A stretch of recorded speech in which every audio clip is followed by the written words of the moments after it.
Hello.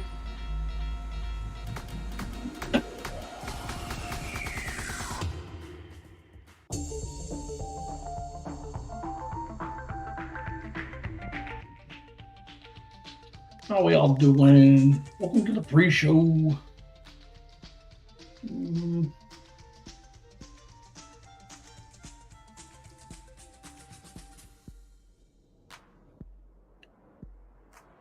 I'm checking some notes real quick. I guess I can just number these. 1, 2, 3.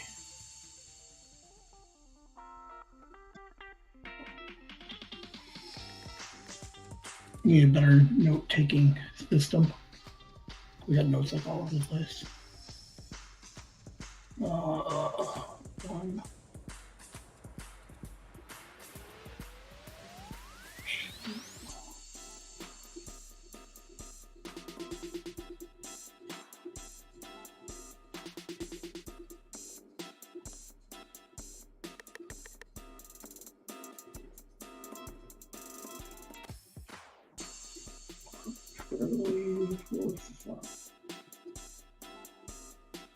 Alright. How are we all doing? Who's all here? I guess I can put the banner up, right? Welcome to the pre-show. Comment who you are. Mom's here.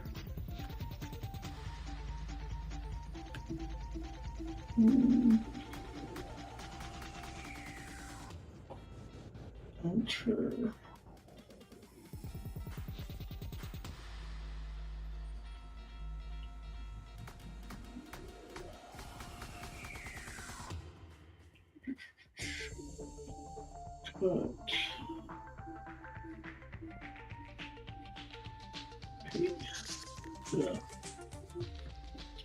All right. Almost ready to start. I forgot what this thing is, what it looks like.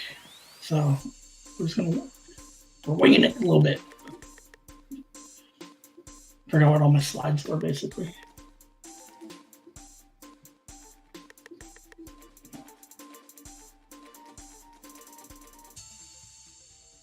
Goes.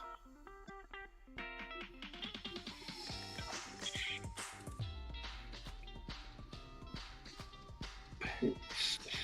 Enter.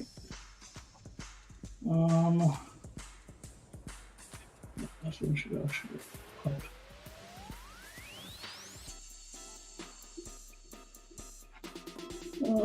Cut. There we go. Where is Kelly and Esther? I need my 2 note takers. Where are you guys at? Might need some notes today. Take this off.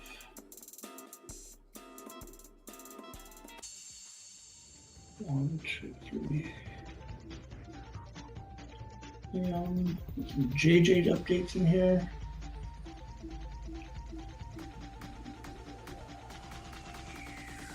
Peace.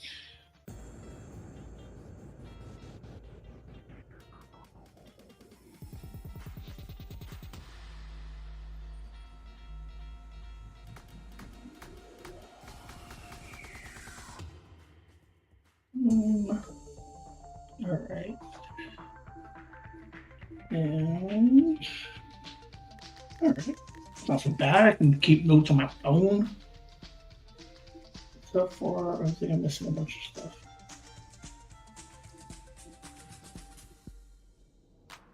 Yeah, okay. All right. I just finished season 1 of the Natalia Grace thing. It's crazy. I've watched the second part because I guess like the last 2 episodes they addressed the cliffhanger from season 1. So I guess that's what I'm doing today. And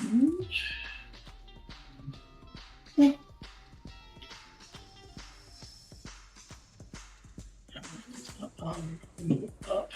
Just that. And when I drop a banner,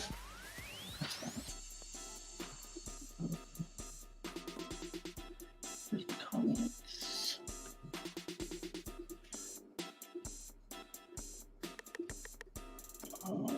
Notes for self-made.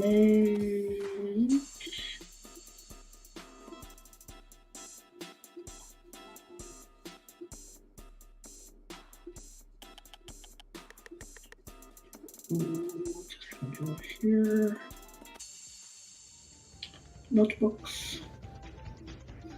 And do you ever find out what time Grandma was taking her car in?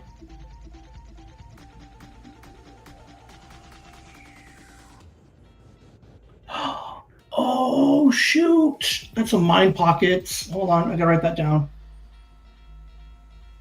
Oh, this way, guess what? We're just gonna record a live Mind Pockets, everyone.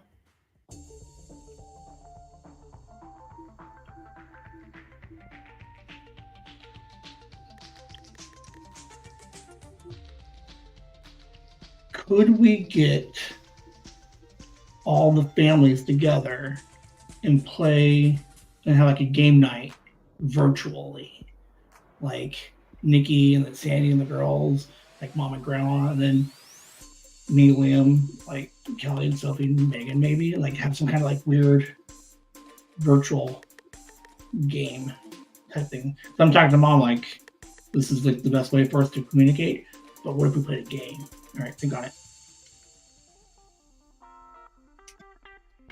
There we go. We just recorded a Mind Pockets, everyone. That's what we do.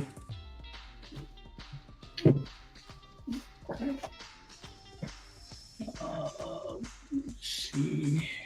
Right, so that one's already done.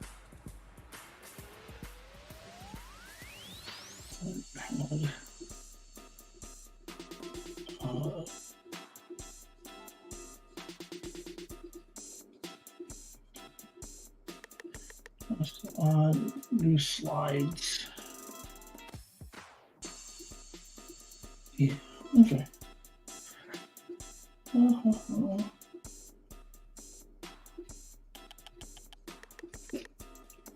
more minutes.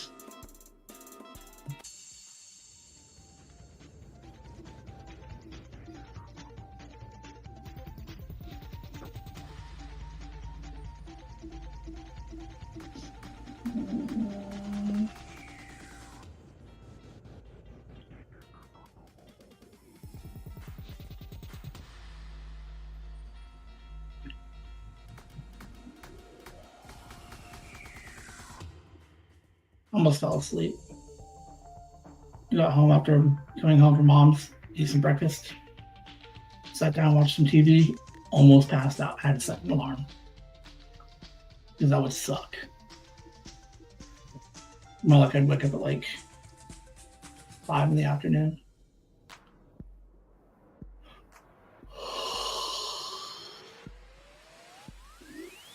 Hat, shirt, mascot, we're ready to go. Like I need to check it. Let's see. All right.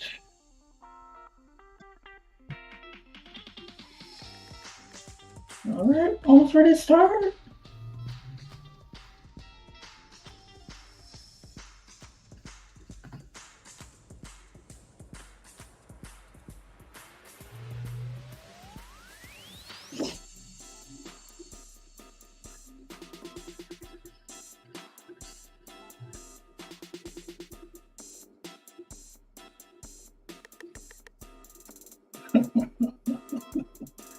Oh man. I just realized something kind of funny. Where's everybody at? Well, thank you for the 5 that are here now. We'll wait for the stragglers. A lot of people. Ooh, we got one new one. Thank you, Mom.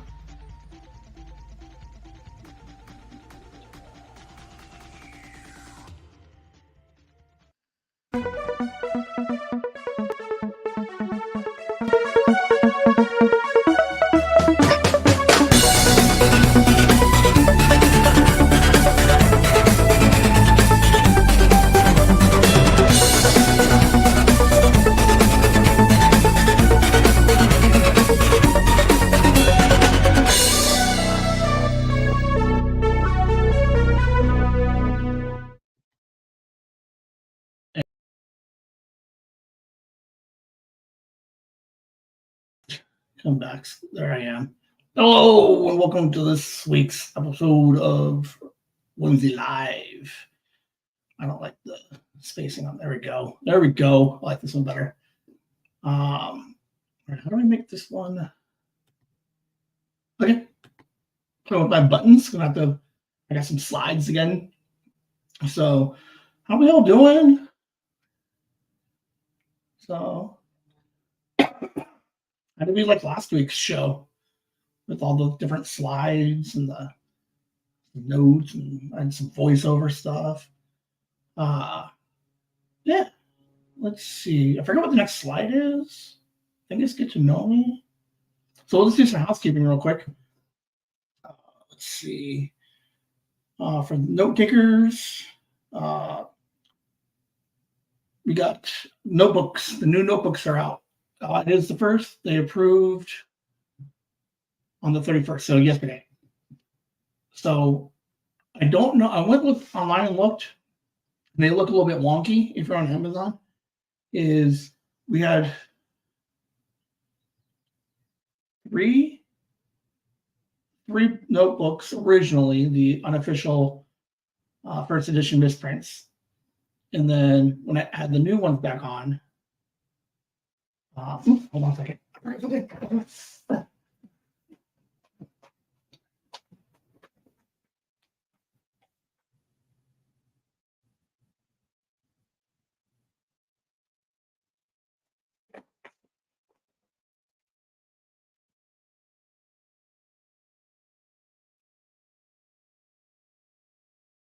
I coming back. I think. Hold on.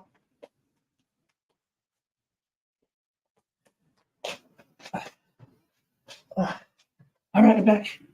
All right. That was part of the Kitschy project I'm working on. Don't know what it's going to do or look like, but I had to do something with Kitschy. Yeah, for the notebooks on Amazon. So there's the 8x10,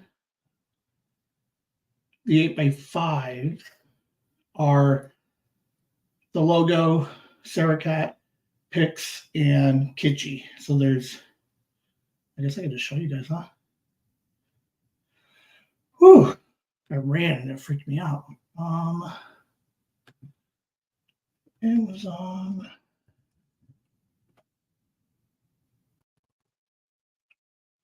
And I remember I talked too fast. So I'm going to try not to talk so fast today, but we'll see what happens. All right, so if we do share screens. All right, so if we go to Amazon. All right, so if we go Chasing the Whimsy, for whatever reason, notebook seems to be a better. Okay, just Chasing the Whimsy. So this one here that says out of print, that's the misprint ones. And I don't know how to get it off of Amazon without deleting the whole stupid thing. So I have to look into that. But if you scroll down, you'll see the ones that you can still purchase. The logo 8x5s, Theracats 8x5 or 5x8s, Pix, the bigger one, the 810, and then Kitschy. Thank you, Grandma, for Kitschy. Look, we got Kitschy here, hanging out. How sweet is that? The insides are all the same. It's just the different covers. I just thought it'd be fun to have different covers. So we still have those. These ones on the back will be branded with the whatchamacallit, the official first editions. So that's how we'll keep them separated. We got the thes are all white, and they're all the same colors. Let's see. The 810s. No one has a yellow the. I don't know why, just it does. At least it's not blue. And what else? That's pretty much what I got there. So, yeah, you can get those on Amazon. I should probably put those on the socials so people will be like, hey, there's notebooks. All right. Mascot is this little notebook. Sophie this weekend, it was Easter. And in one of her little toys, she got a little notebook. And the cool thing about this little notebook is like it's a regular notebook. But what's super cool is when we were in the car, she was reading us the story of whatever was in this book, and then on the back she started like writing her story on the back. So it's cute. Yeah, my mascot is childlike innocence in imagination. So Sophie's the coolest thing in the world, and that's for her. All right, what else? I got the notebooks. I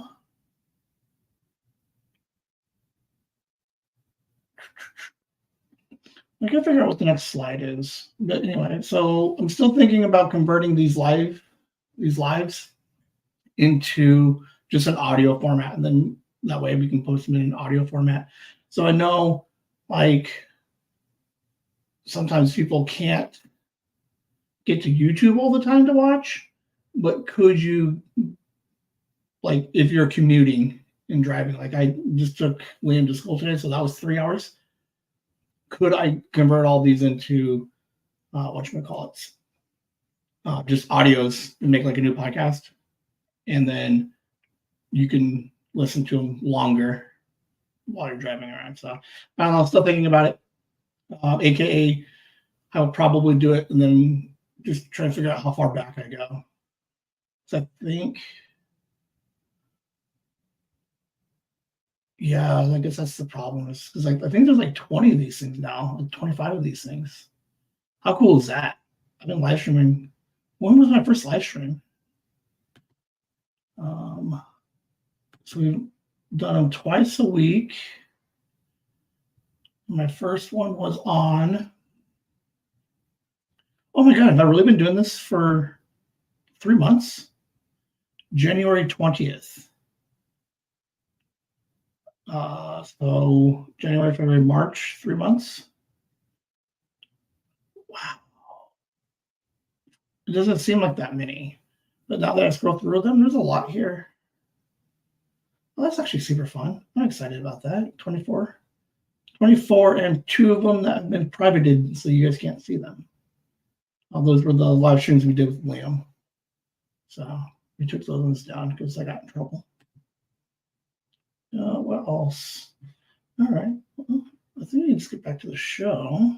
That's all the housekeeping I had. Was just notebooks are out, and then someone just I need like a two-person confirmation that I should go ahead and convert these things into audio. So I'm going to do them eventually, but once I get the 2-person confirmation, I'll move faster. All right. So be like, okay, I keep this up. Pause. Welcome to Whimsy Live. All right, and how do I make? Oh, there we go. This perfect.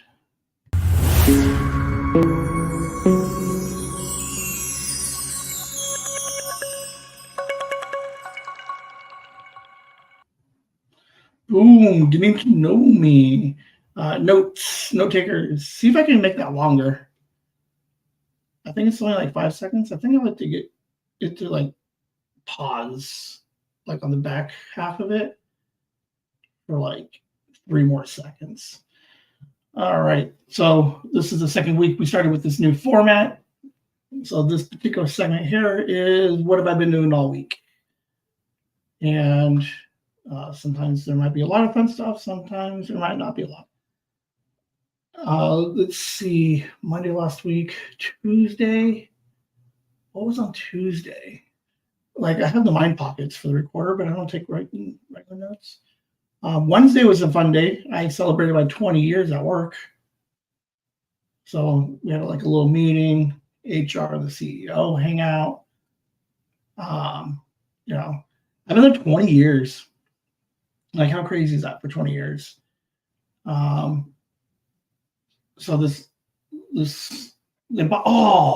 have to buy lunch today or tomorrow because they buy me lunch. Grubhub. Oh, I can't forget that because if I don't use it, I lose it, and I don't want to lose free lunch. And I can. Um, do you guys Grubhub? Does any of you guys Grubhub? Because for work we get like 25, 30, 40, sometimes $50. So every time I Grubhub, I always try to find a place that lets me that has like a cheaper delivery fee, and then I try. Basically, what I'm trying to say is I try to get 2 meals out of it. So I always try to find a place that I could eat that I can keep like 2 full meals. I end up normally going like Chinese because I can get like 2 lunch specials, and then because of the tax and the service fees and delivery fees and tip, I can keep it right in that sweet spot. And then it's always funny because you type it in and you're like, oh, your order's $46. And I'm like, oh, I still have $4 to spend. So I always try to go back in and find like a side or a soda. Just because, like, if they're gonna give me $50, I want to spend the $50. Yeah, so 20 years. The fun thing about that particular meeting was we sent pictures of like a vacation that we did, and I did one for Vegas. And in each interval of 5, somebody from HR or a manager of some kind would announce the names of all those different milestones. But when we got to me at 20, I'm the only one celebrating 20 years, which means the next time I go to this meeting, I'll be the only one celebrating 25. So I'm going to do some of the cool things the next 5 years. So whatever picture or thing they want to know, it's only me. I don't have to share I don't have to share my very small segment of that meeting. And so we had that meeting on Wednesday, and then at work, I'm part of what is it? HR put it together. It's an employee ENG. Employee. What is the G? I don't know what it stands for. Hey, Esther, are you here? What does ENG stand for? But it's basically our group is working parents. So a bunch of working parents will all meet once a month in this Zoom or Teams and just chit chat about it, whatever topic that we've assigned for the month. But I was a lead for that particular project, so I have to do like a presentation with a couple of the other people. Like, so similar to basically that's where this thing came from, right? Kind of a cool little project that they have me working on over there. And yeah, again, this is an example of how this podcasting turns into something that helps over at work. So we did that on Wednesday. I worked by myself Wednesday night. Nothing was going on Tuesday. Nothing. Okay. And then Thursday, nothing still. Kind of a like a real quiet week. Yesterday, Easter, pretty good time. Liam and I and Sophie were going to go to the mall and hang out, but realized that the mall was closed. So we are now in times in which there's not enough business for a mall to stay open on the weekends or on a holiday, which is kind of weird. I don't know if I've ever seen a mall close on any specific day. maybe Christmas, or they always have like shorter hours on Christmas because there's always the after. Hello, new person. Because there's always the after Christmas morning. Because like what they say, Black Friday is a busy holiday or shopping day, but then the day after Christmas is normally a big shopping day too because everybody's got their gift cards, right? I just don't recall ever going. Well, I don't remember going to a mall on a holiday, but yeah, super weird. So instead of the mall, I was like, William's like, kind of got pissy. He's like, I want to do something. I was like, what else can we do? We were going to try to do Drunk Street, but I assumed that they would also be closed. So we ended up going to the bowling alley, which was fun. We got Sophie, her own lane with the ramp and the bumpers. She had so much fun. I sent her a couple of videos to some of you guys. Dude, she loved it. She was having a blast. Liam, he had fun, but he didn't bowl very well. And then I didn't bowl because I don't pay $6 a game. So out of principle, I just don't pay for bowling that way. We did get some updates on the house. So we got birthday presents coming in for the two kids. And then I'm getting a birthday present for me. I'm enclosing the backyard. So some of those early, back in January, February, I had a couple of the live streams outside. So hopefully if I enclose the whole back patio and get some better like lighting in there, there's a chance we're going to start seeing some of these lives on location. And then if depending on where I set it up, I can shoot with my back, and you can shoot through the back doors, and then you can still get kitchen. Yeah, that's what I got to go out there and play with that now.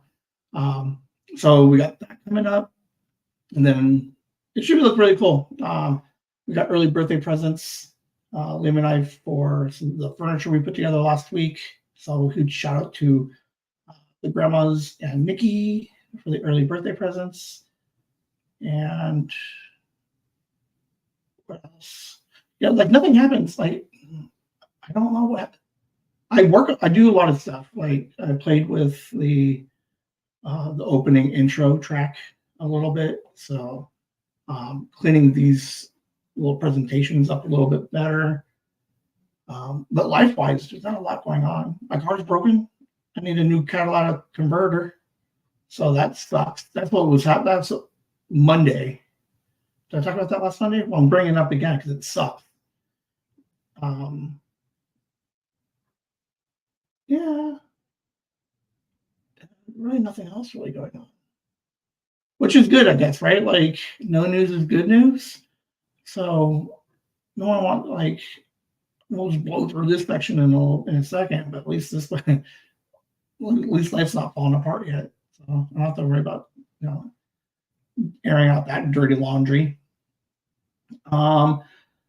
Sundays are always fun because I got the two kids. Sophie's awesome reading me stories.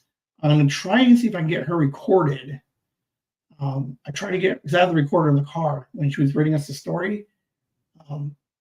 But with the rain, and then she had her little tablet, I didn't think, and she doesn't talk as loud. So I didn't record because I didn't think I'd be able to catch her over the other noise distractions. But I think when I start recording her telling stories, and then I can put those on these, like the next slide would be like Sophie story time, and like play 2 minutes of that. So that'd be kind of super cool. The podcast we did last night dropped this morning, and how fun is that?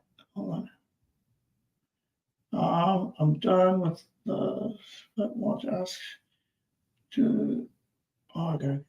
Which yellow? I'm working on 2 new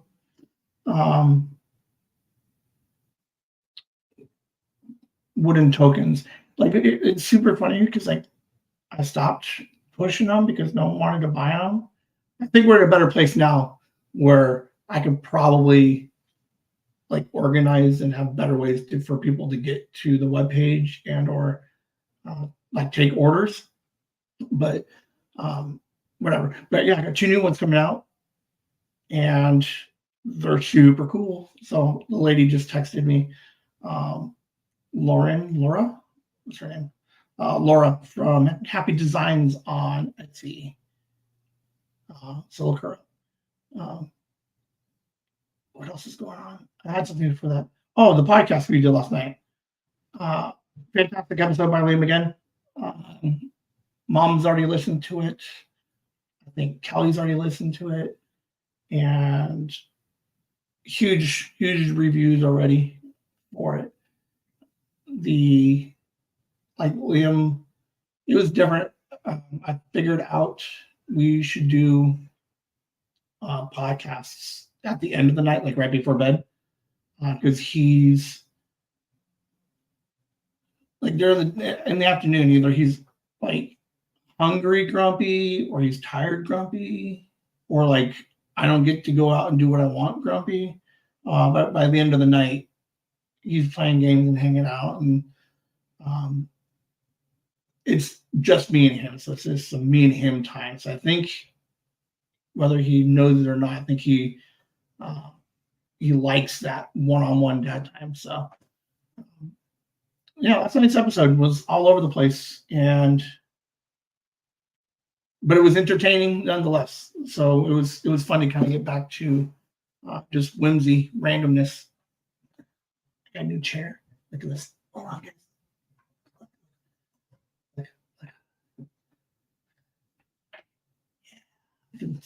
Swivel and stuff on it. Yeah, it was a good episode. So Liam's not gonna be here next week. We did do the kickball picks for the birthday game. He got Megan, and I got JJ. So he on the podcast said that he would be able to, because he's not going to be here, so he doesn't get to pick, and he doesn't think that's right or fair. So he threw it out there on the podcast in the comments. What did he say on the podcast? He says in the comments, either Sandy or Alexis, and whoever votes them. So whoever, basically, you're going to comment on who should be on Liam's team, and it would be Alexis or Sandy. So we'll see how that works, because we don't get a lot of comments. We get some, but not enough to be like just like make it exciting. Like there might be like 5 or 6 comments between everywhere. I said he should just lose this pick, and I get the last pick. So he got really saucy about it. So I told him if he calls me before Saturday and tell me who his pick is, I'll consider accepting that. But it has to be a call-in. Hustling him there because I know he won't call me. He's got a lot going on. He's wrestling like 5 days a week now. He's doing the camp. He's still working out with the high school kids. And then, but yeah, he's up to a point where he's wrestling a bunch. So I mean, by the time he gets home, he's tired. And I know he's not going to call me. So we'll see. But yeah, stay tuned for next week. We'll have the teams officially picked. And we'll have 3 weeks to start working on names. Maybe we'll come up with some team names. I told him I was going to get shirts for my team, because our team's going to be better. But he got all aggro with me, thinking he's going to beat me. But I think I have a solid team. He does have the 2 twins. Maybe I should take the younger twins, like youth versus old. I don't know. We'll see. It's going to be fun. And yeah, have you guys been listening to the podcast? I don't know how I feel about it. And Liam's taking my opening. Like, is it weird that I'm like really shitty about it? because I in the beginning I was like we can alternate back and forth, whatever. But after like doing it so much, so for like what half a year, 8 months, now he wants to start jumping in and doing his own open. I don't know if I like it. So yeah, the last 2 weeks there have been two openings. Liam trying to fumble his way through one, and then but I always have to get mine in. So and then we're still fighting for Whimsies at the end of the show. So, yeah, let me know what you guys think. Should I let him start doing some opens, or do we just say that's Ben's thing? Liam's never going to watch this, so I'm just going to make stuff up. Like, oh, hey, oh, the chats are just exploding. They're just saying no Liam opens. So I'll play this little clip. But yeah, last night's episode was so much fun. He ended up calling his mom, to run a scenario by her because we were finishing up the Henry Stickmin trilogy. So you guys gotta go back and listen to it. It's a fun episode. We tried to structure it a little bit, but then he got weird, so we had to pivot a little bit. But we did a really good pivot. He engaged, and it was good times. And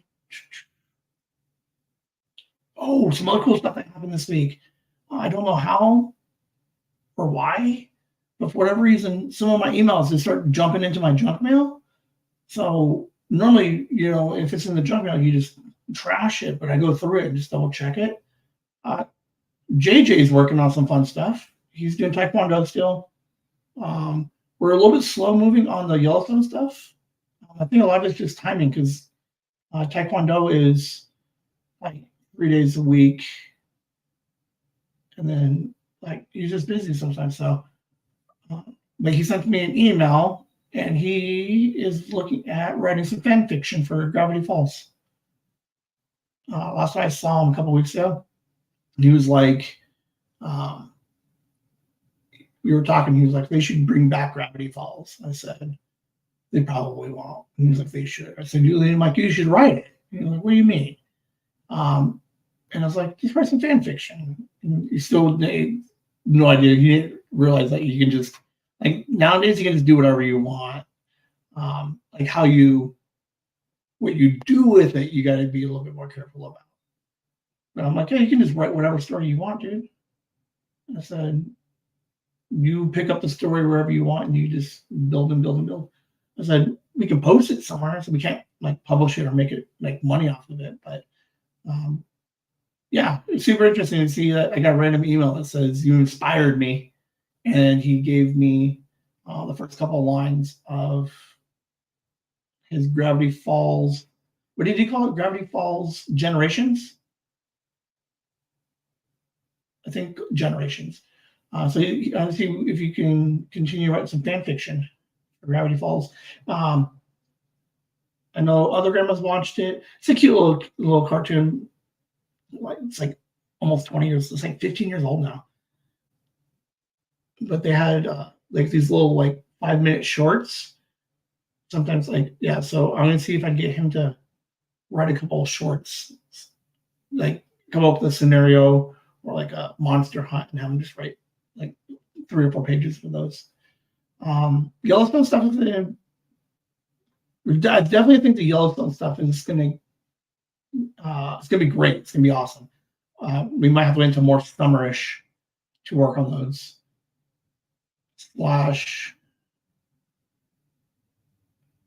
Yeah, I gotta check on him. But yeah, so there's some stuff coming out from JJ out of nowhere. Didn't even see it coming. I was happy and pleasantly surprised to see that he is writing some fan fiction now.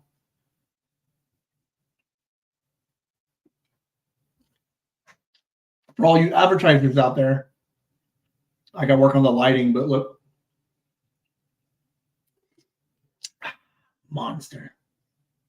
I'd take a Monster sponsorship. Shout out to the Castros. I don't know where Kelly's at, but the Castros say hello.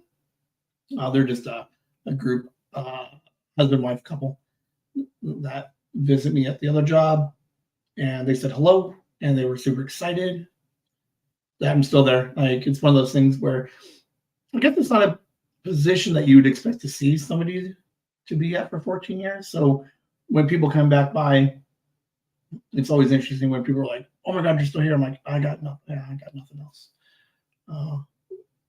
Who else we got? Shout outs again to, hold on, Joyce Ann for adding the Whimsies into the comments. She's so funny. She's the best person ever. She's the only one that does it. She's the only Whimsy. Tara from Wisconsin. She's now back in Arizona. Yeah, she's up north. She whimsied once, but right now, if we were running the contest for the most consistent whimsies, this Joyce Ann lady had everybody else. I don't know who just came in, but we have 7 people now. What are you guys doing? What do you guys have this week? Grandma had a car and take her car in. Have you all done your taxes? Isn't tax day like April 15th? Why does April 15th sound like familiar?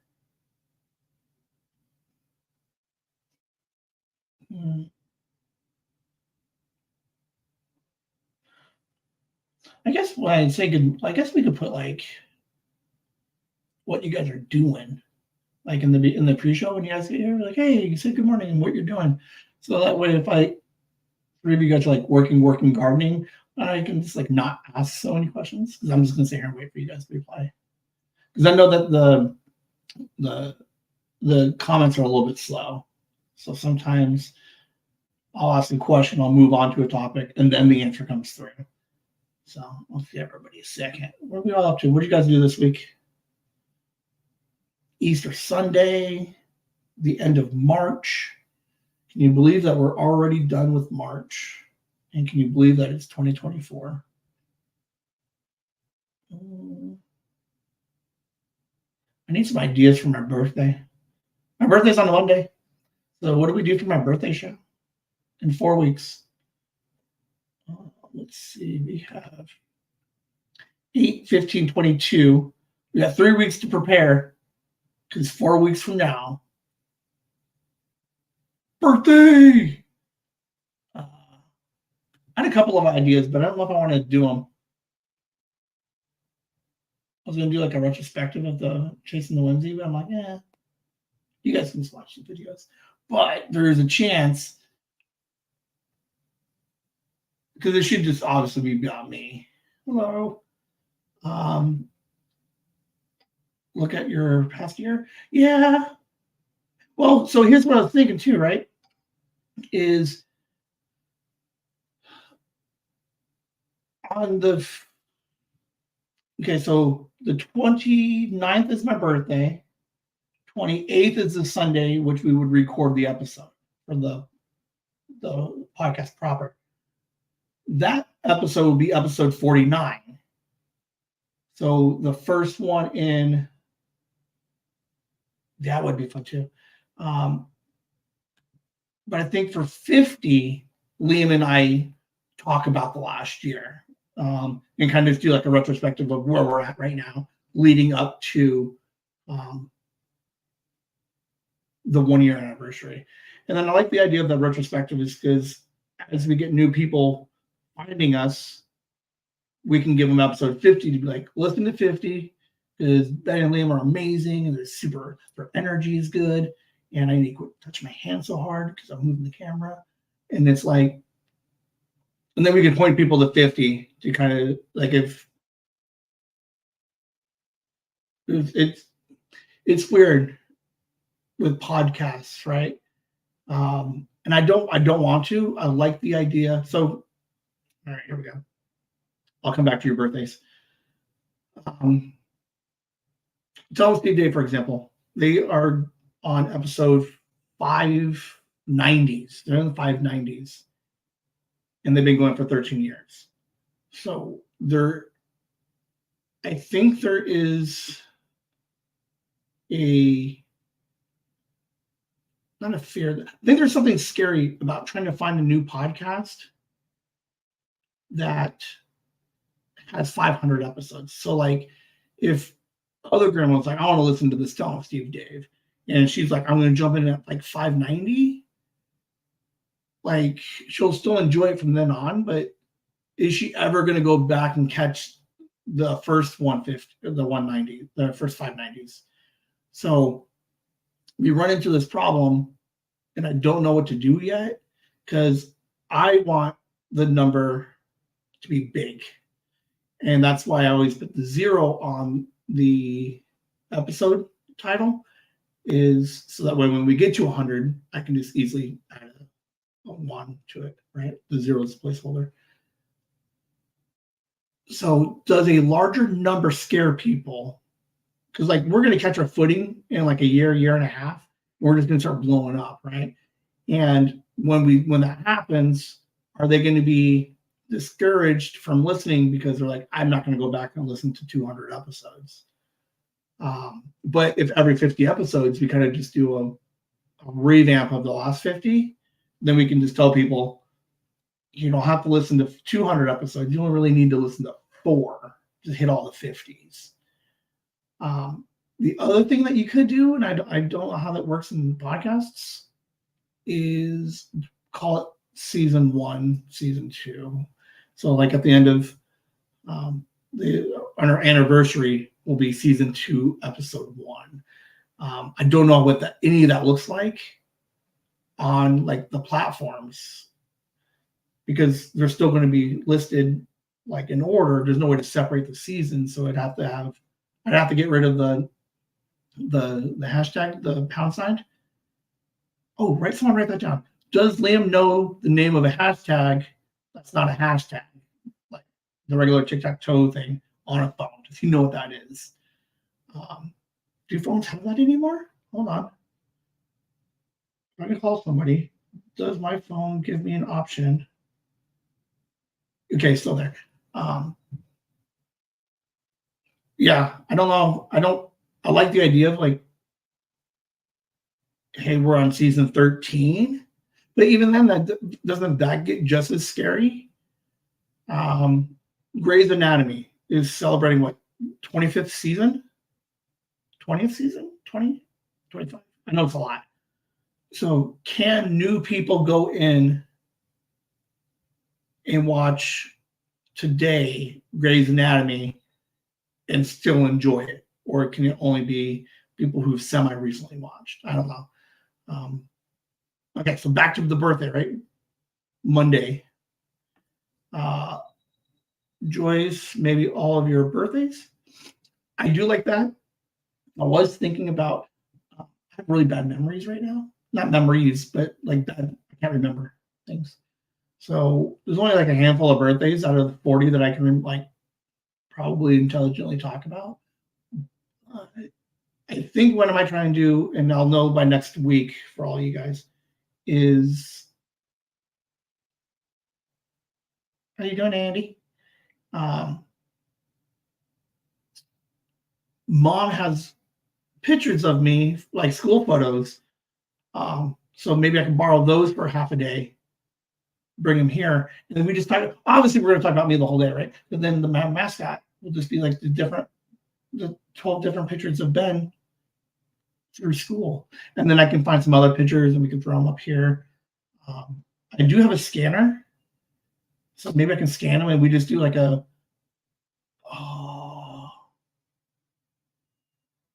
I'm gonna try that and see if I can get the scanner working. And then all these slides will just be like different years. So like the first couple slides will be just the one picture of like first grade, second grade, third grade. But then as we move on, I can just start throwing some pictures from like the bowling alley days and like the beginning of the house days. I don't think I have a lot of high school pictures. I lied. There are some bowling alley days would be some of the high school pictures. Yes. Something with all birthdays. I don't know if it'll be birthdays, but I think we just go retrospective with Ben. I think would be pretty cool. Let's see. Can't you create playlists for every 50 podcasts? I could, but that would be on YouTube, right? I can create those. Can I still make playlists for people on like Spotify or Apple. We'll have to see. Yeah, but to be honest, I already know I'm just going to keep them going, the numbers going. So, yeah. But for 50, so that episode birthday, and then the next week, I think we do a retrospective with Liam.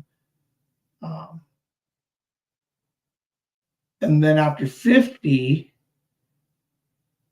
April, May, and then after 50, it's one big push to year one. We'll have several ideas for year one. If you guys have any suggestions or ideas, let me know. But I think that episode should be really big. I'm chatting with Jay Sarge to see if he can give me a modified opening.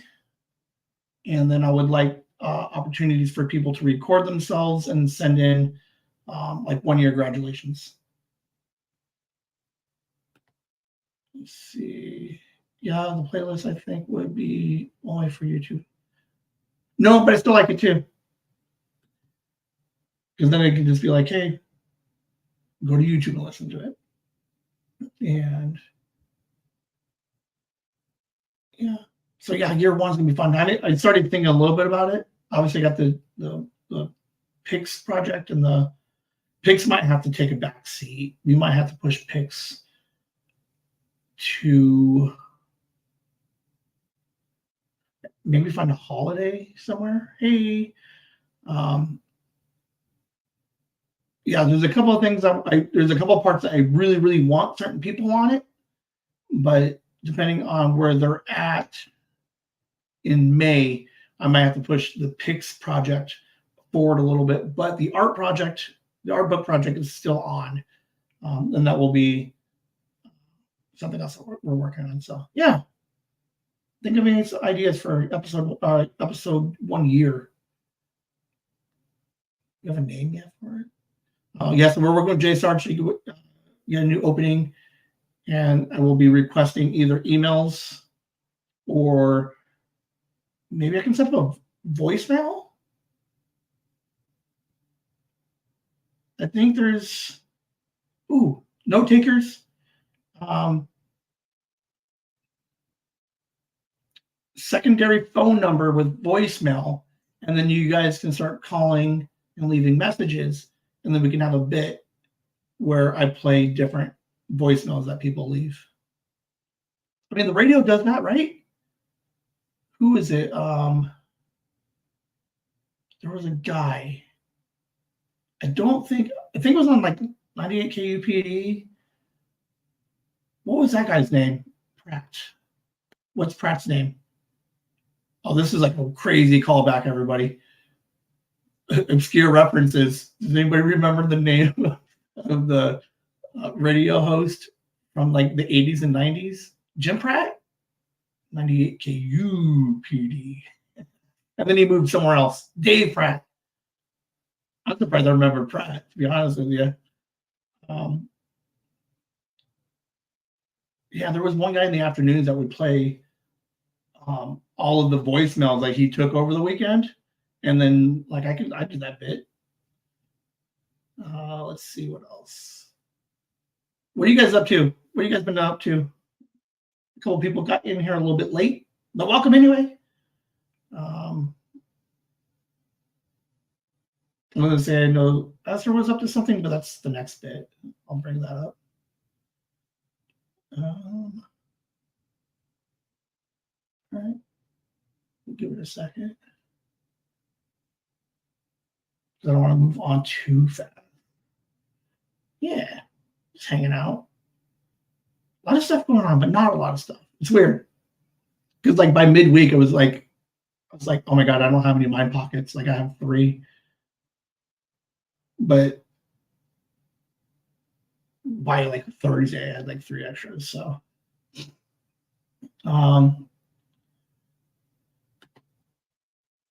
Dave Pratt and the Second Machine. I honestly, I would not have remembered that.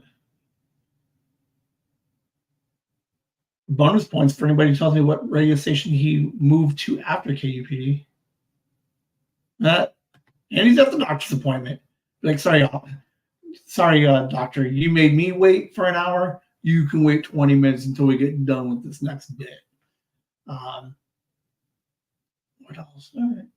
I think we're still all right.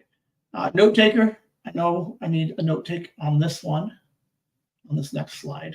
I need a transition from here to, I don't have my notes.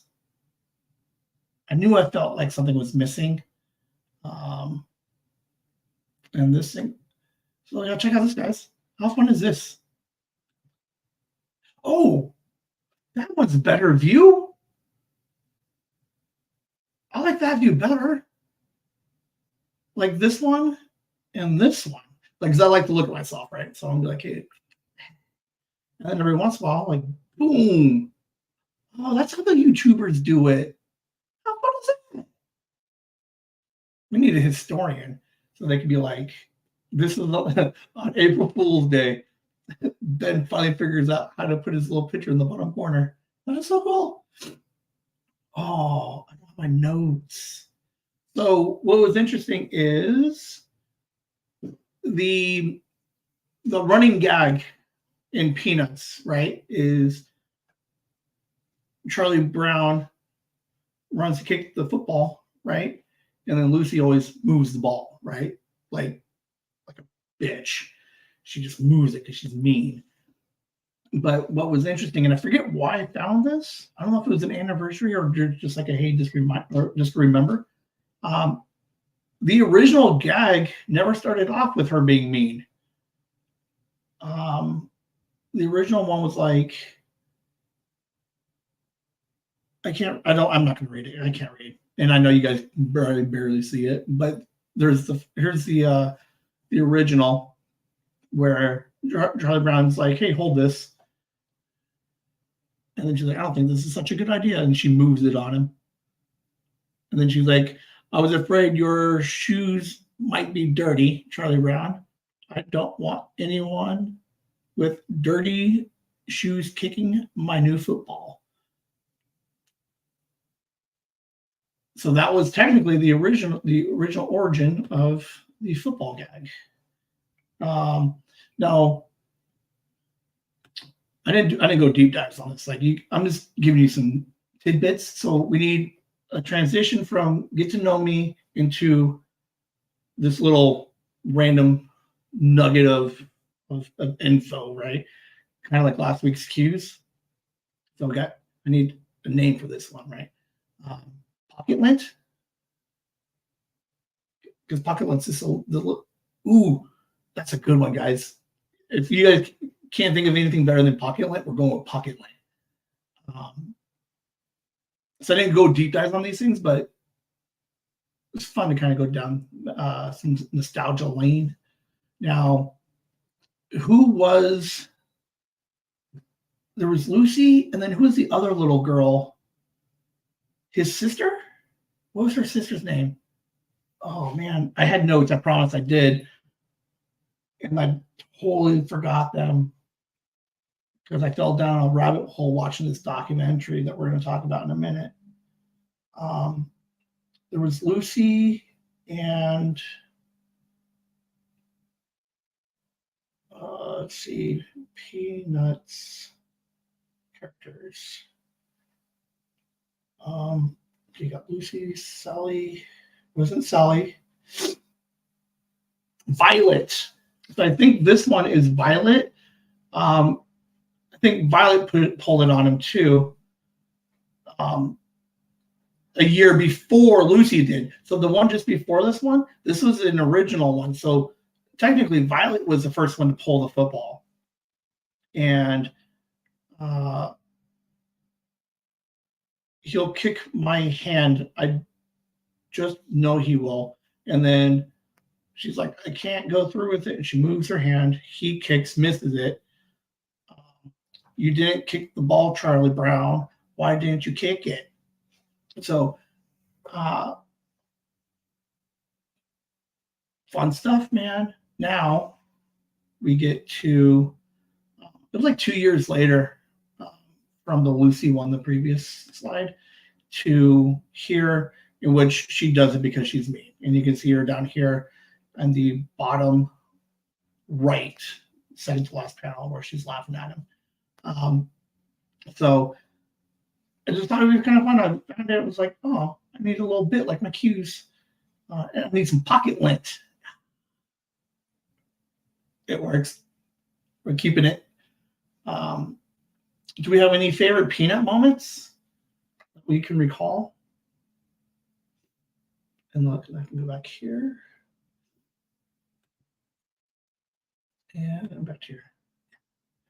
I am surprised that Charlie Brown and the Peanuts gang are still relevant today, because there's not a lot of cartoons that started off as comic strips and then big in like the 50s and 60s that are still semi-relevant. Like I wouldn't even say semi-relevant. I still think Charlie Brown's like a fairly relevant and iconic character still. People still know who Charlie Brown is. They keep making those movies, those CGI movies. Every couple of years, they kind of keep them in the consciousness. Garfield, I guess, is kind of still well known because they're still pumping out those movies. But if they didn't have the movies, would they have gotten lost? Oh man, I wish I had some obscure references here. Marmaduke. Who was the girl in the city comic strip? Caroline in the City, like that girl. I didn't read a lot of newspaper comic strips, but I know they still play the Christmas one and then the Halloween one, right? For Charlie Brown. And is there a Thanksgiving one? I think the pumpkin and the Christmas one are the ones I know of the most. But yeah, there's some Charlie Brown action going. So yeah, there's some fun pocket lint for you guys that you could use around the water cooler or at the doctor's appointment. You can be, hey doc, did you know that Violet was the first one to pull the football and that it wasn't really supposed to be mean? Just took 2 years from the write it for her to be mean. I guess the original Lucy also wasn't supposed to be such a bitch. So I'm gonna play. I gotta figure out the timing on these slides better. Hold on. Yeah. Okay, boom.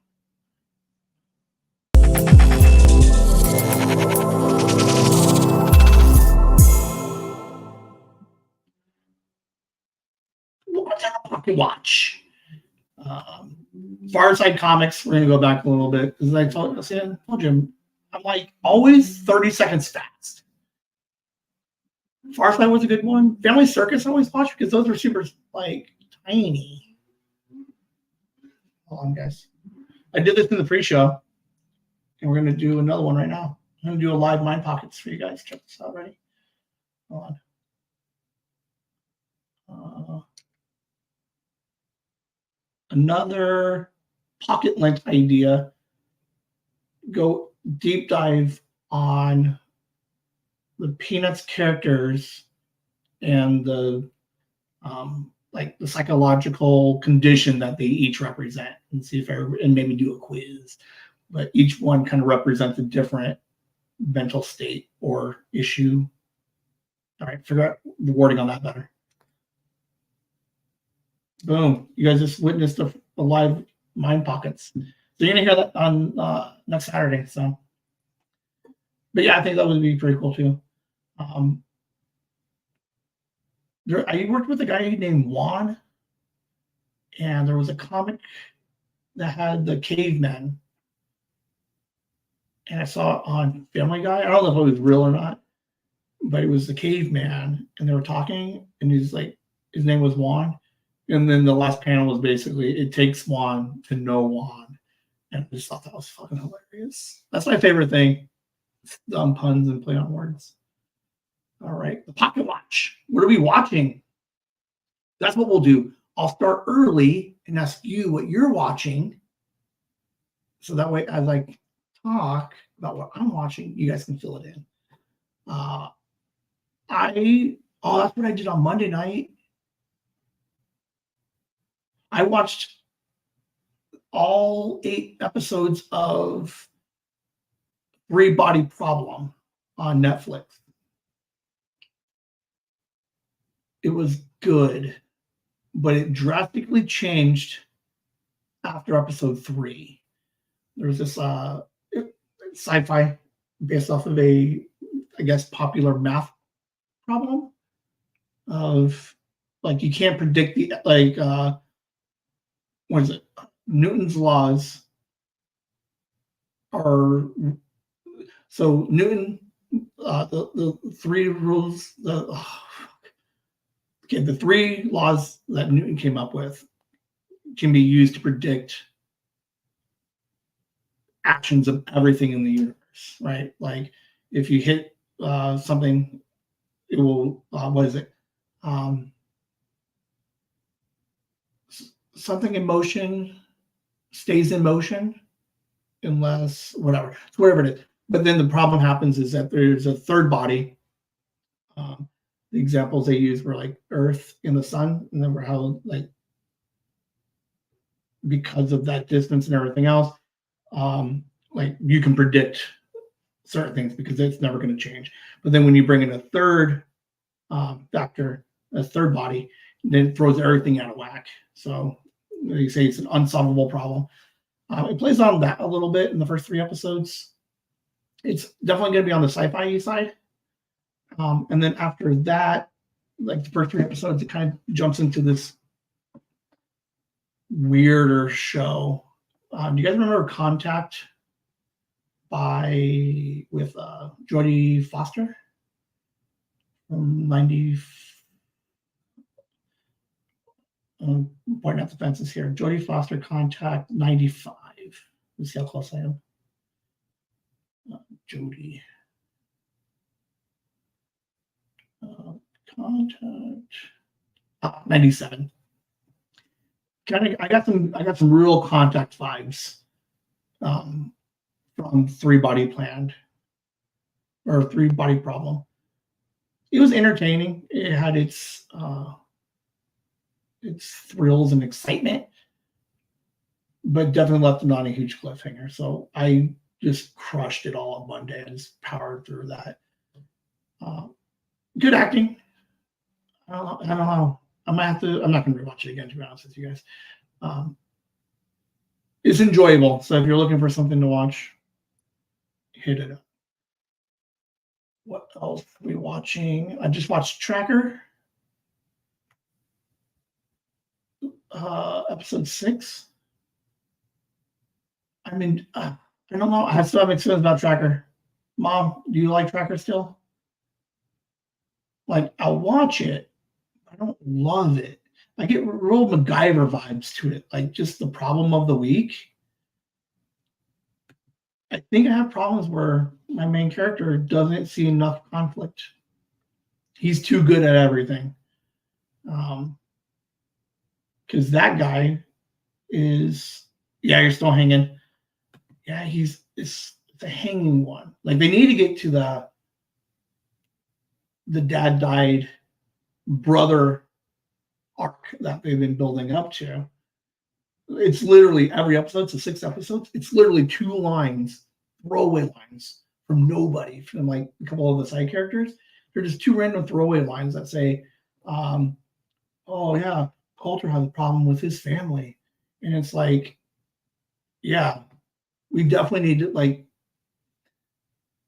it should almost be, I would rather it be like him tracking his brother.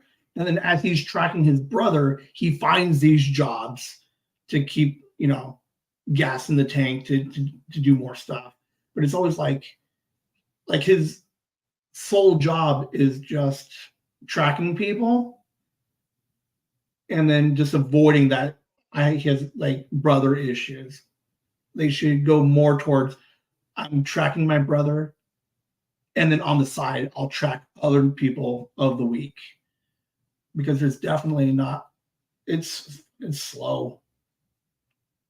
Like, it was funny. Truman showed the first 2 episodes. I talked about it, so it was okay.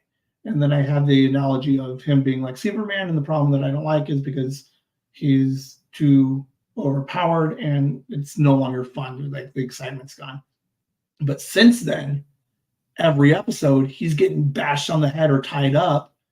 So I got Truman showed. You guys changed the story around on me, where I'm like, he's too powerful, and then now all of a sudden he's getting pistol whipped every week, and then he's just like, oh, I'm okay, and then he starts shooting people again. So, yeah. What else have I watched? Tracker, watch it. It's a fairly entertaining show. It does have potential, so we'll see what happens. I don't know if it got signed on for another season or not. Who else? Oh, I just moved the table in excitement. Natalia Grace, man. Mom mentioned it a while ago, and I mentioned that I was going to watch it, and then I just fucking didn't. I watched all of yesterday. Not really. I watched 2 episodes while the kids napped. I watched 1 before the podcast, and then I watched 2 last night, and I just finished the other 2. Dude, this documentary, The Curious Case of, what's her name again? Natalie, that's not Natalie. Natalia Grace. Can be found on Max right now, HBO's platform. Bonkers, man. This whole story is crazy. Let me just walk you guys down this little. You got 2 parents, the Bennetts, right? Michael and Christina, whatever, mom, right? And then, like, they seem fairly successful. They have 3 other kids. One kid's Asperger's, but super smart, and like did TED Talks. Like, so they looked fairly successful. And then all of a sudden, they're like, let's adopt another kid. And then they're like, they find a little person that has like some kind of dysplasia. And they're like, we're just going to adopt a little 6-year-old with like muscle dysplasia from like the Ukraine. And then, so they take the little girl, and then this is all episode 1, so we're not around this. Plus, it's been on the news everywhere. So if you guys don't know the story, you get out from under the rock, man. Pay attention. And then, like, all of a sudden, like, the 2 parents are like, this girl is crazy. And then they're like looking at her, and they're like, well, she doesn't look like a normal, like, little person. She must be older. And now they're like, the little girl's threatening to kill everybody, and like fighting knives. And now like these parents are creating this like this image of like this little girl as a serial killer and a crazy person. And like there's just like, it's craziness. And then they got to a point where they're like, well, obviously she looks older, so we must have got scammed, and we need her to not be 6. So they go to the courts, and the courts readjust her age to like fucking 22. So you have a 6-year-old, 8 by the time they go through the thing. Yeah, judge is like, boom, you're 22 now. Which I don't even know what the hell that, like, I don't know how you do that. Like, that's crazy. So now you have this 8-year-old, 10-year-old who's now 22, and then like the parents rent her an apartment, and then there's a whole shit show over there with the apartments. Like this whole thing is crazy, guys. 100% you should watch it. There's 8 episodes, like 45 minutes each for season 1. There's a season 2 I'm going to kill tonight. It is bonkers. it's you think you know where it's going, and then you have no idea where it's going. And then there was a huge bombshell at the end. And I guess you have to watch season 2 to get to it. It's like the last 2 episodes. They said you get the answers to that. Little cliffhanger. Dude, man. Yeah, when mom suggests weird TV, man, jump on board. This one's a 2 thumbs up. Has anybody else followed this particular Natalia Grace story? Did Grandma watch it?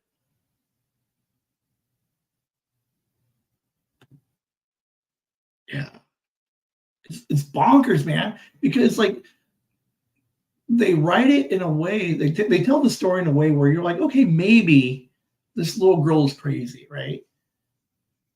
And then by episode like 3, you're like, I think they're all like, by the end of 3, like we're like, they're all crazy. And then they start bringing in like some of these other people, like wildness. If for nothing else, watch this show for the dad. This Michael Bennett guy, this guy's a huge piece of crap. Like, this guy is a faker. I guess they need to do like a season 3. I don't know what season 2 looks like, but I would love to see the backstory of this couple. Like, they were too successful to have these kind of problems. And and then once you watch this Michael Bennett, the dad character, like it's real life, but he's a fucking character, man. He's got like weird, crazy eyes, and like they play different interviews from like 2019 and 22, and it's just like this guy's a mess. This guy's a mess. I really wanted to see the after show with Nancy Grace. I couldn't find it. Let's see. Did it have Dad on it, or was it with Natalia? Nancy Grace. Natalia. I'll let you know if you find it. Natalia Grace.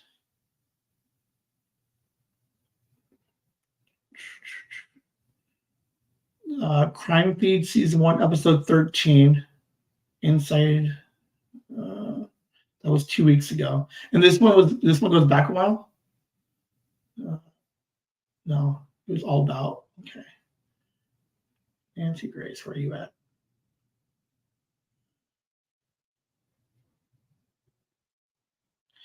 It might be on investigationdiscovery.com, but the video is not available. What does this guy do? Fast forward you. There's medical examiners, lawyers that have expertise. Can you believe my twins just turned 16? I might. Hold on, I can't get this off. Sorry about that. I'll find you a copy. I'll find it somewhere. Watch this. Man, it's a crazy show. I know Esther, like a crazy person, she admitted last week that she's been watching TV, right? Did you finish This Is Us? She got to the point where she got to the very end and she was sad, I think. So she was like, I got spacing out. So if you've just finished the show, this documentary, not saying like it's on HBO and I don't know where else you would find it, but I don't condone the sharing of passwords, but I know Courtney has one. Dude, that show is amazing. It's crazy. I'm really interested to see what happens for the part 2. It's weird because they call it season 2, but it's a different name. And I like and I don't want that kind of confusion when we hit year one, right? Is the first season is The Curious Case of, and then season 2 is Speaks. And I'm like, well, why are we calling it like, I don't know. Like keep it as The Curious Case of colon and then Speaks. Like, I don't know. I just think it's lazy. Like names. Like give me some like structure and a colon, maybe, whatever. I'm still watching my junk TV. Physical 100 on Netflix, where you get all the big bodybuilders and athletes competing in games. So there's 8 of those episodes already. Just done with those. That one comes out weekly, which is weird to get back to a weekly television. All right, so after just finished This Is Us, now watching Jeannie and Georgia. Jeannie? Did not watch that. I almost did. I think Liam tried to get me to watch it once. But he never watched it, and that's why I think I didn't watch it. But he says all the girls at school were watching it. I don't know. I didn't think I watched any movies either. I was working quite a bit on some of the PowerPoint stuff. Busy week for the most part at work.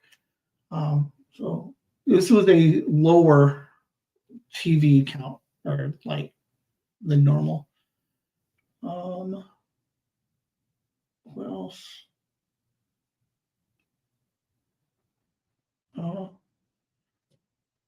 I don't know what to watch after this though. There was a documentary that Mom just suggested today. Shit, I already forgot it. Because after this one, I'm going to watch the one that she suggested. Mom, which one did you suggest today?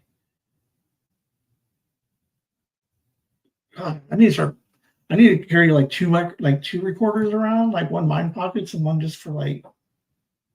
You're getting old, Ben. I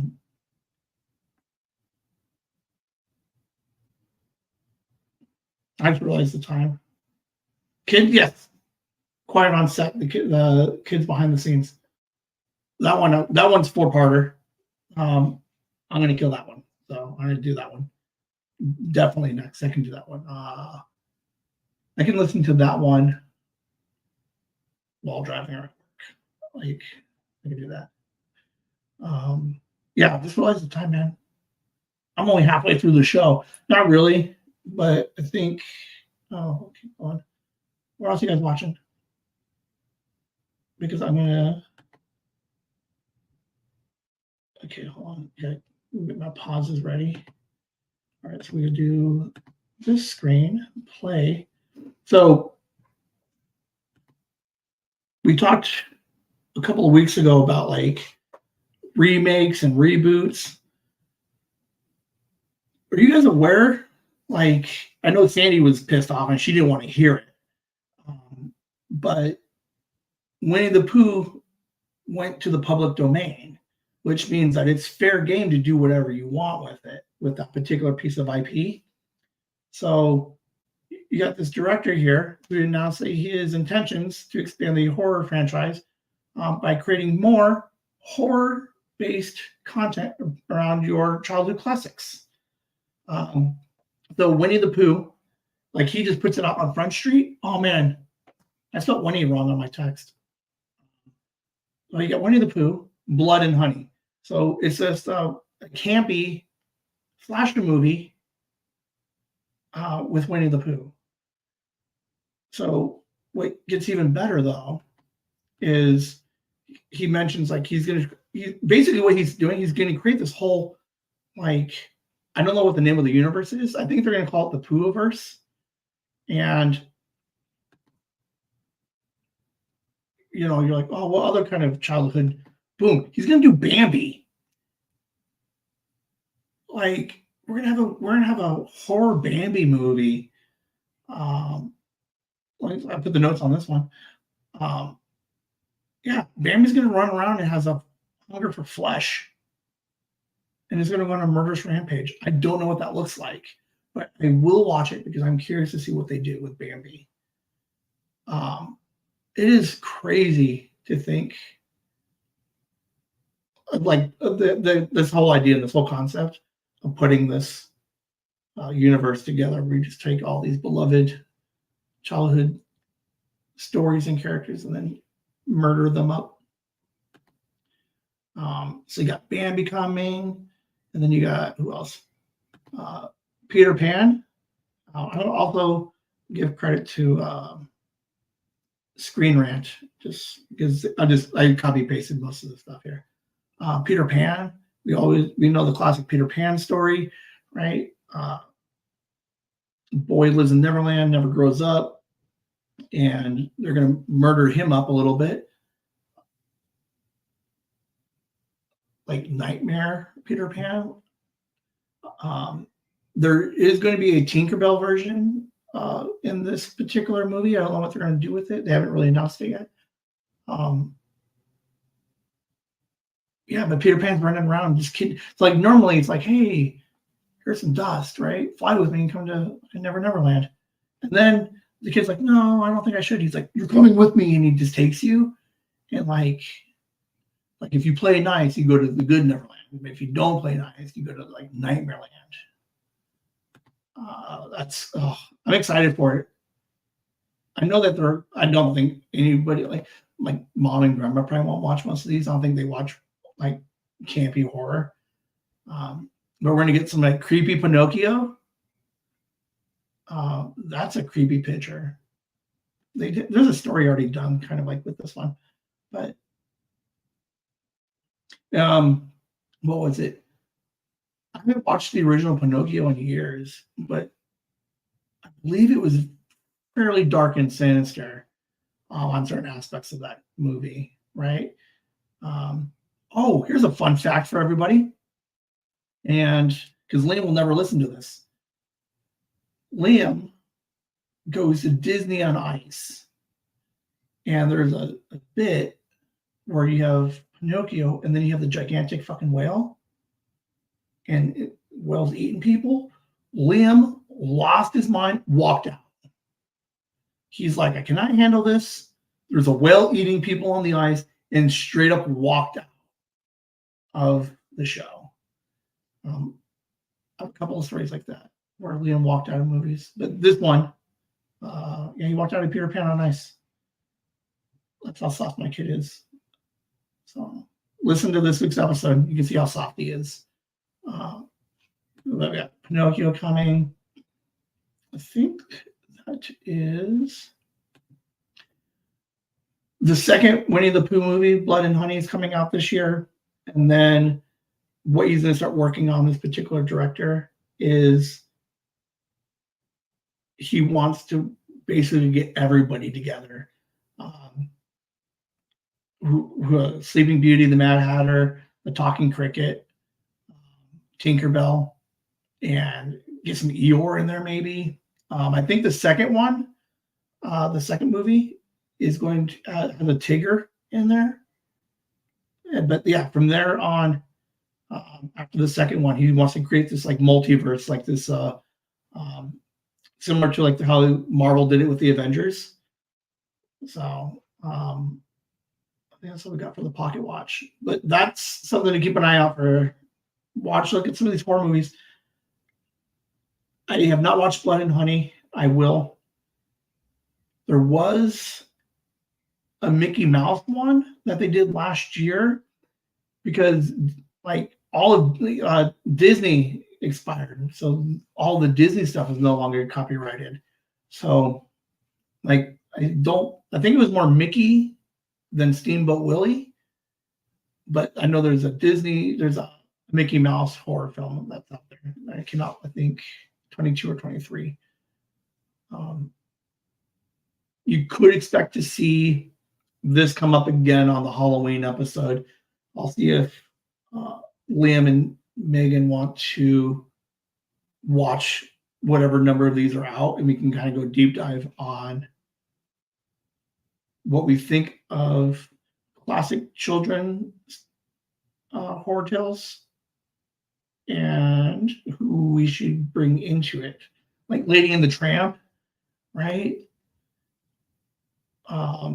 Before we move on, give me some more old timey animations or characters that we should see converted into horror films.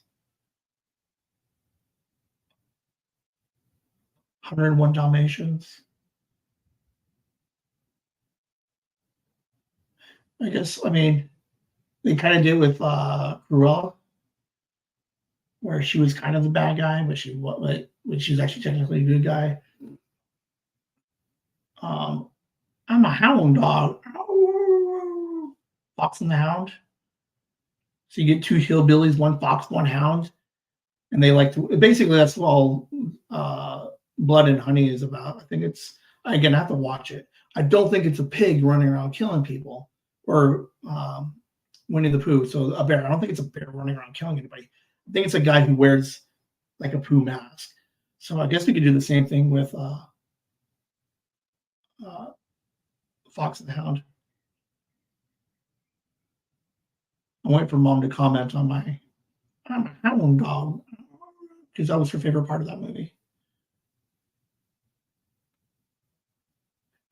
We're not going to talk about it, but you know what movie I just thought about? Milo and Otis. When was the last time we watched Milo and Otis? Man, all right. Someone write that down. We're going to look at old animal movies. I don't know how many there are, but there's a couple of them. I think there was one with a bear. I don't remember. Obviously, Homeward Bound. All your Benjis. So yeah, keep an eye out for the Poohverse, because it's coming. I gotta wait 5 seconds. There you go.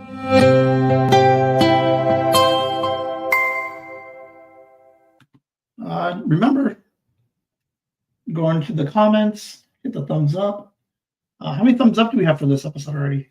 I've seen like 11 people jumping in and out of this thing all day. We're gonna check. Let's see if you guys are paying attention. Stand by. Oh man, there better be at least 7 of these thumbs ups. Watching. Where's my thumbs up? I can't see the thumbs ups. Oh, get out of there. Boom. You got 8 thumbs ups. All right, I'll take it. That means everybody who's watching gave the thumbs up. The other 3 of you that keep coming in and out, like, jump and hit the thumbs up before you leave.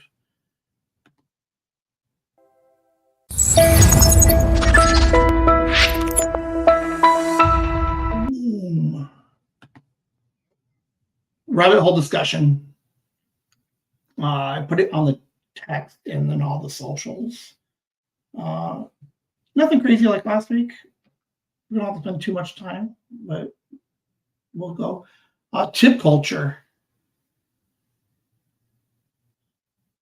I talked to Liam about it a little while ago, because I was curious if Liam knew how to tip, and then when and should he tip. And I think part of the problem, like when I would deep dive on this thing a little bit, and then again, I don't have my fucking notes because I suck at life. There's a problem these days where tipping is like drastically dropped. Like there is a noticeable impact in the service industry or tip related positions, your bartenders, your waitresses, where they're seeing like large declines in income by like 20-ish%. Like we're seeing huge drops. Hold on, drinking.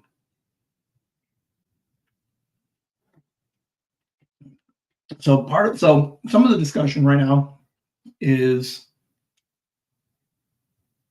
why do we think people aren't tipping? And then I wrote it down on a note, and that's kind of where the topic came from. I'm pointing at the fences and saying we're just going to get rid of tipping within 10 years. I think we'll start, 10 years from now, we'll call it, give me 11, we'll call it 35, 2035. I think we just lose tipping completely. I think we just find a way to add it into the bill as like an automatic gratuity, like 20%. Restaurants that have larger parties have the automatic gratuity added. A lot of hotels with room service, they're super shady because on the bottom of like a lot of menus, they'll say an automatic 22% gratuity will be added to your bill. But they don't tell you, so you get your food, you pay for it, and then you also give them another $10. So now they're like this idea, like on the room service stuff. That I don't know what it bothers me so much. I don't like hidden gratuities, and I think within the next 10, we just get rid of tipping jobs, not tipping jobs, accepting tips, and we just work it into the total. Do we like this idea? Do you like being able to give your own tip? Or do we just not know when or how to, like, I know we know how to tip, but everybody's asking for tips now, right? Like your Ubers. Where did I go today? We went to, oh my gosh, where did I go today? Yesterday at the bowling alley. All right, so we'll put a pin in it real quick, or we'll detour around. I think part of the problem too is because everything is like electronic now. Like if we went to a con, I could get one of those little swipers and put the PMS system on my computer so that way I can track all my purchases. I think one of the problems that occurred that nobody paid attention to, and there's no explanation for it, maybe just straight greed, was you have all like anybody who goes to vape shops, like they always have those electronic, that kiosk, right? That new one, the new fancy fangled one where you will email you everything. So like the new PMS systems for some of these like smaller companies and stuff. Like, so whatever company is making these credit card systems, these machine systems, there's an option if you would like, so if you go to the vape shop, there's technically a tip line on there, I'm pretty sure. And I think what's happening is if everybody is using these newer, not your franchises like your McDonald's and stuff, but like some of like your like some of these more local businesses, and they keep using these newer like PMS systems. I even take it back. Some of your sit-down restaurants, like your Chili's, like they have those kiosks now on your table. But what happened is, like the people who are making these machines, I don't know if they did it because they thought they're cute, right? Because like I guess from like a marketing standpoint, like if I was going to sell you some like piece of shit credit card machine, it was like, oh, use my machine because I have lower fees and I also have a 22% better tip increase, right? So I think what happened was, like at the bowling alley, we bought 2 games in one shoe, and it was like $100, but then there's a tip line on it. And I think what's happening is, I don't honestly think they are asking me to tip them for doing nothing. It was just a standard transaction of give me my shoes and then walk away. But because it's on the receipt and I technically have to put the 0 on it, so that way like it's indicated, like, is that part of the problem? Is that we're just blindly like leaving the tip line on there, and now you don't take it off, you leave it on there. I see it, I get pissed off because like, why am I going to tip you for doing nothing? And now I'm pissed off, and now I don't tip the next person because I see the same like default tip line. Like, is that part of the problem, you think? Is like everybody just has a default tip line. And I think as the consumer, we see it more, and now we're just assuming everybody has their hand out. And now I'm all shitty about it, and now I don't want to give people who deserve tips. What do you guys think? Like, if you find that like arbitrary like default tip line, like a Circle K or wherever, again, like at the bowling alley, or even I bet you would start to see it on like the movie theaters. Like, here's your receipt, sign it, and then like arbitrarily there's this default tip line. I don't think those people expect tips, and I would be curious to see if they even knew how to process it if you did fill it out. So, I think part of that's the problem why people don't want to tip anymore is they feel because it's aggressive. Is what happened is you have these credit card machine companies is printing out these default tip lines, and because everybody pays digitally or like with like trying to get it faster, it just seems like because if even if it's not on the piece of paper to sign, it's on the screen, and I think it just becomes like really aggressive. I do think that there's a generational aspect of it. Like Liam, I would be curious to see if Liam tips. Courtney, I know you're not here. I wish you were here. Because Courtney and I did something like 2 years ago, and I tipped him, and she's like, "Why did you tip him?" I'm like, "Where are we at?" I don't know. Fuck. Courtney, come back. Where are you? Yeah. Do you guys think the option to leave a tip is too much? Or you think that people are just now just greedy and get upset because you don't leave a tip? Because you also run into that too now, right? You get all these ladies or gentlemen working at restaurants, and if you don't leave a big enough tip, people are just like berating you on the way out. Right? If you guys ever do the social media stuff, every once in a while you'll see the one random video of there was a Pizza Hut one that was recently done. Guy delivers a pizza, and the lady takes it, and the guy's like, "Hey, thanks for the small tip," and got really shitty about it, and was like, and just walked off. But then you realize based off of what she ordered, she technically gave him like 22%, but because it was $5, he didn't really. I don't know. It was weird.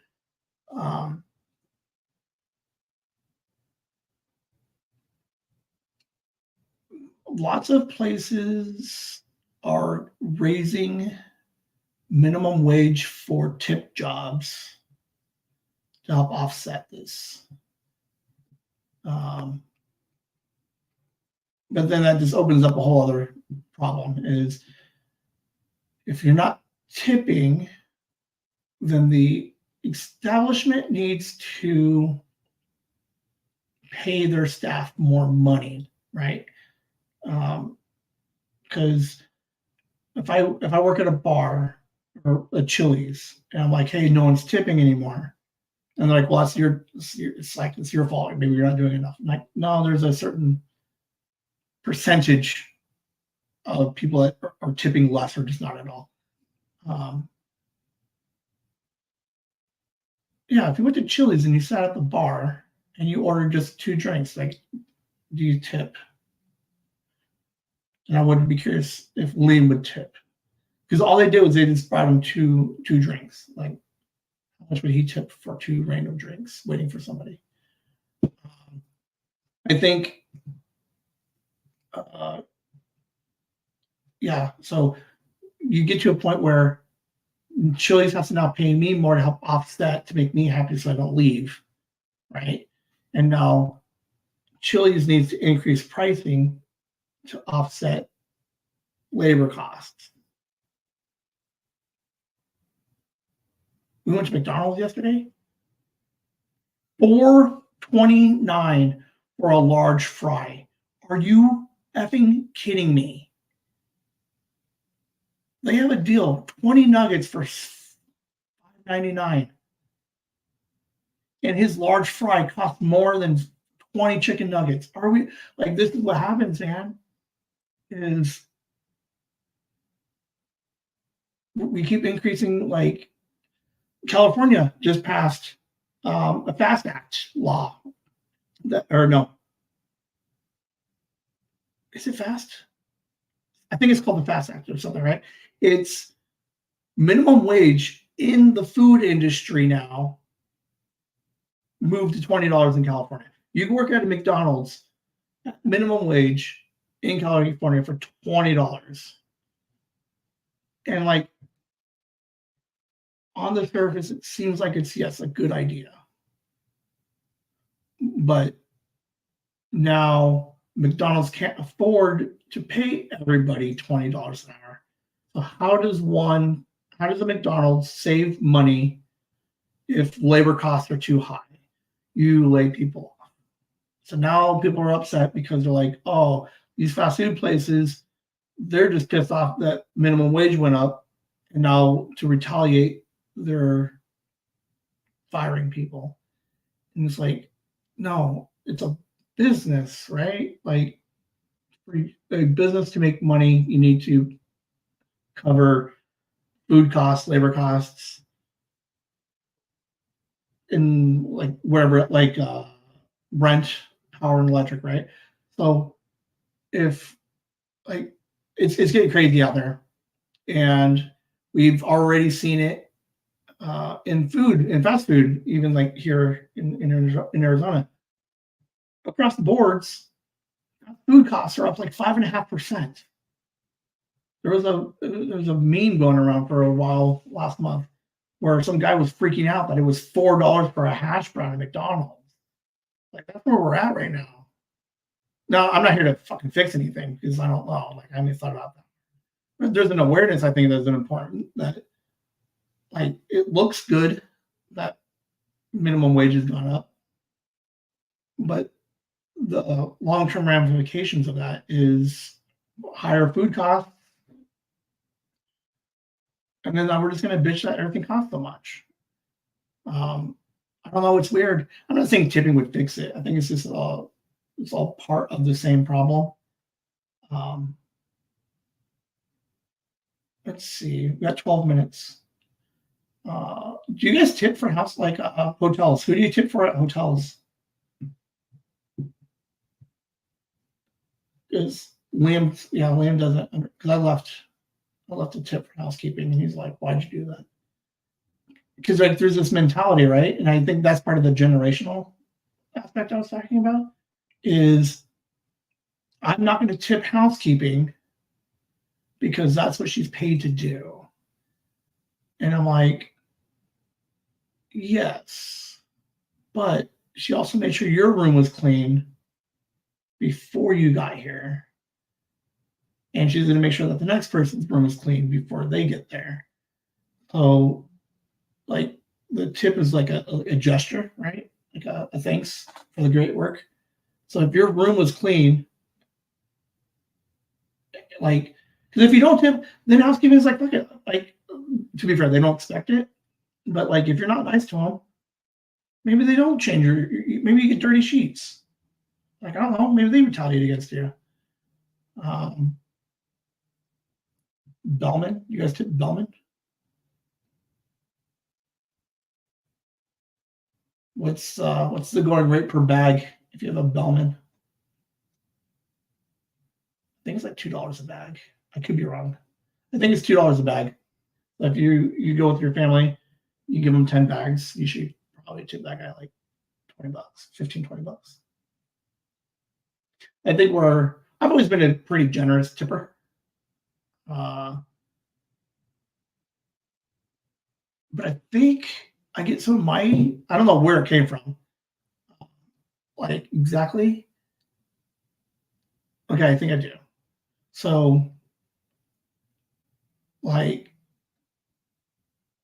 the bars, right? I got the this concept of tipping, right? Because like at the bar, like you keep your, because like you pay for something and then they leave the money on the counter in the little groovy thing, and then like you always like drink and then they give you your change and you kind of tip out from that way a little bit. But yeah, I was like, even if it was as easy as just brought you a beer, right? You would tip them because like they're not, because they're not getting paid. They're getting paid complete garbage. Like the minimum wage right now, I think average for tipping positions is like $2.35. Like how crazy is that idea? So I think they're going to get to a point where there's like they're going to. I think 10 years. So I'll write that down. Writing on the wall. 10 years, we're going to get rid of tipping. We're just going to auto add it into the gratuities. And then it makes everybody happy. Because I think we're at a place where if you ask a younger generation which they would prefer, guaranteed money or tip money, I bet you most of them would probably say guaranteed money, which is weird.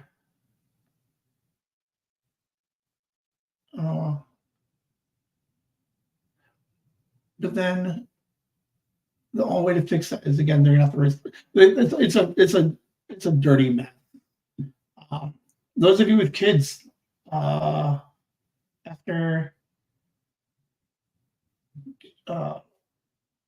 Nikki's not gonna be on here. She asked Nikki though. Does Odin know how to tip? Does he know when to tip? Does he know how much to tip? Like, do we know how to get to 15% real quick or 20%? Move the decimal point times 2.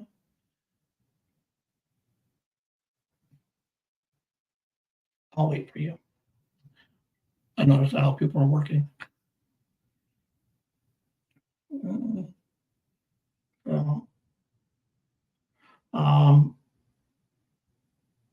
There was a comic strip that we did, one of the little Whims. The only time Liam ever tipped was when he gave the ice cream man $4 tip for a fucking popsicle. So either Liam goes too much. Well, I think he tips too much when it's not his money.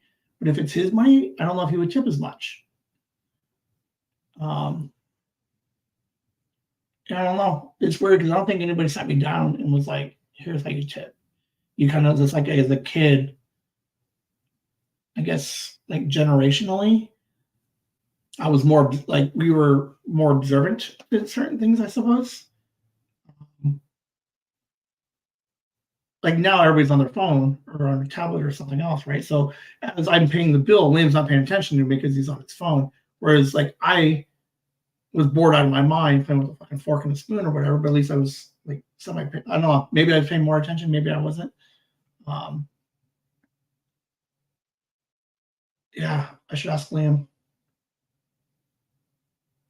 Because I'm not trying to come down like super hard on like the generational stuff, but I think